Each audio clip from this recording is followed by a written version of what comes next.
If you're not making money in your beauty business, you might want to audit your time. So I decided to make this video on how to be more productive because a lot of beauty professionals and beauty business owners or just entrepreneurs in general who suffer from not making enough money in their business are actually not managing their time well. So these are 8 ways to be more productive. And the first thing you want to do is set clear goals. This is a quote that I got from Tony Robbins, and it says, "Setting goals is the first step in turning the invisible to the visible." And this is by Tony Robbins. Another another quote that I love, and Bob Proctor is my guy. If you don't know about him, go ahead and binge watch all his shows on YouTube. I love him so much.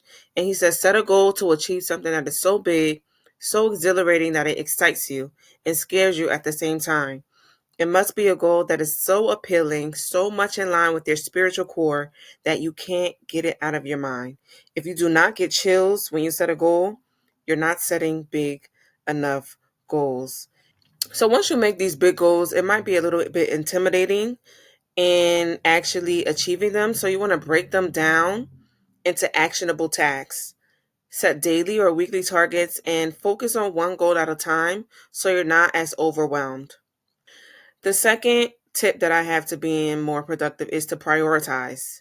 You want to begin each day with a top 3 list, and you want to focus on the tasks that are high impact tasks first. So that could be creating content, things that have high leverage that are not, like in the dirt, in the weeds parts of your businesses, like manually posting. You want to be doing something evergreen, something that can be broken down and distributed at a wide scale. So like a YouTube video a day, or just engaging with people in the community and things like that.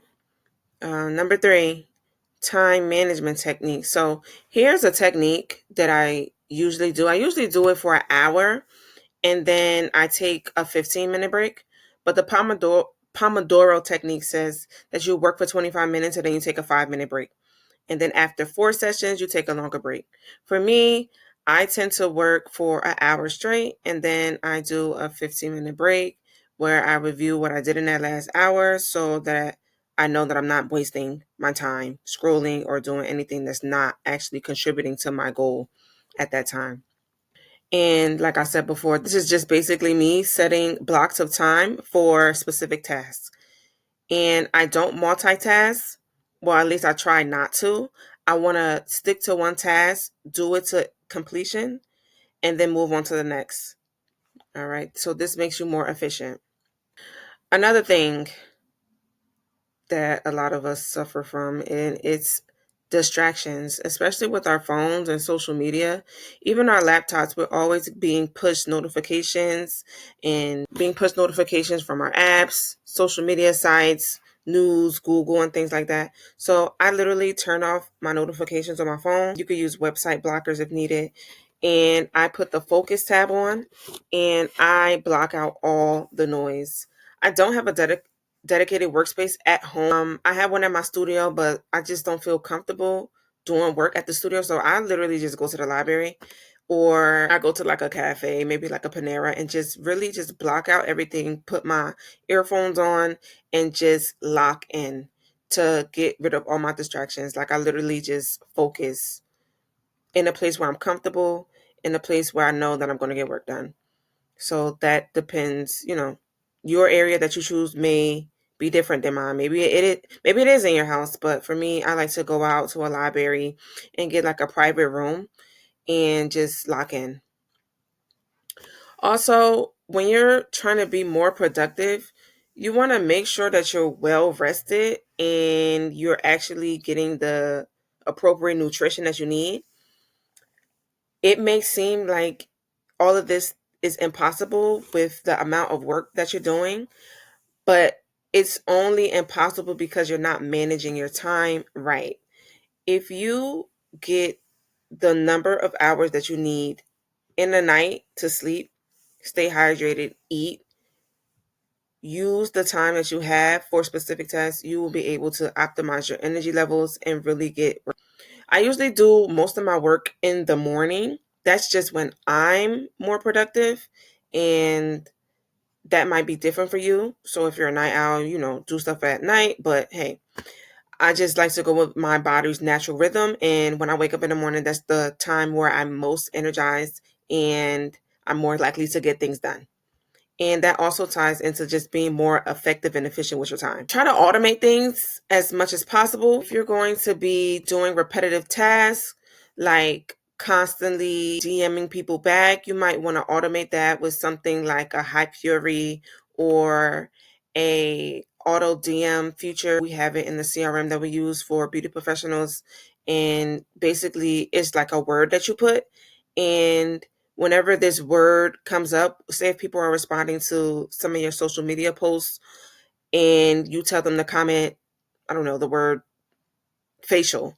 Every time the person comments facial, they will receive an automated message, or they will receive whatever you're offering in that post that you posted. And this all comes with actually organizing your content and getting everything together in a way that makes it easier for you to operate without having to do things over and over and over again. And like I mentioned before, I use the Notes app in my phone to keep myself accountable every hour. Every time you accomplish something in an hour, write it down so that you know that you've done something, or that you've kept the promise to yourself to accomplish what you wanted to accomplish in an hour. And number 7, you want to review weekly what worked and what didn't.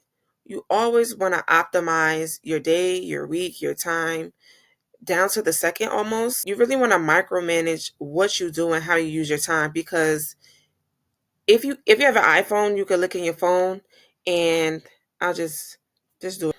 You're going to go to settings and go to screen time, and then you could actually look at the daily average time that you spend on your phone. And if it's more than 2 hours a day, you are absolutely not making best use of your time. And I'm not saying that to judge, but I noticed that I was spending so much time on my phone and not getting things done, and going through this cycle of constantly moping and saying I can't get stuff done and things are not doing. But these little moments when I'm picking up my phone, scrolling through social media with no definite purpose or aim, and I'm literally wasting my time, and I didn't even take into account how much time I was actually wasting. So that's something that you should do when you get off of this video, or you could do it while you're watching this, and just take a time to reflect and really see how much time you're actually utilizing for the goals that you have, as opposed to just scrolling mindlessly on social media. Journaling can also help you identify productivity patterns and areas for improvement. So if you go on your Notes app, that's the app that I like to journal in. Or if you have a physical book, if you're a writer and you like to really be hands-on, you can do it like that. But the Notes app is very easy since my phone is, right next to me. I'm able to really look back and reflect on everything that I've done and really see the progress that I've achieved over the week. And just remember, like, it's not about being busy. It's actually about making best use of the time that you have. And give yourself grace. Not every day is going to be the same. Not every day you're going to be doing 100% on your list. But if you knock out 60% of your list, 70% of your list, 80% of your list over time, you'll notice the difference in the results that you're getting in your business, in your life, in general, in your relationships. And I just wanted to hop in here and give you these 8 goals on how to be more productive. And I'll see you guys in the next video.